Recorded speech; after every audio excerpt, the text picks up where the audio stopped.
आरक्षण संघर्ष समितीच्या वतीने मुस्लिम समाजाला आरक्षण मिळावे यासाठी विधानसभा अधिवेशनात विधेयक मांडावे यासाठी शासनाला जागृत करण्यासाठी मुस्लिम आरक्षण संघर्ष समितीच्या वतीने काळी पट्टी बांधून ध्यानाकर्षण करण्यासाठी मुजीब सौदागर यांच्या नेतृत्वात आंदोलन करण्यात आले।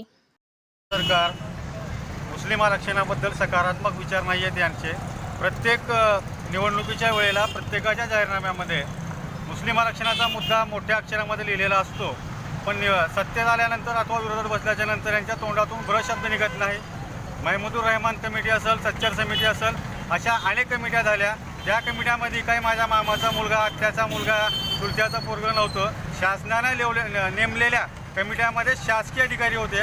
असे कित्येक कमिट्याचा अहवाल आला। मुस्लिम समाजाची परिस्थिती अत्यंत दयनीय आहे।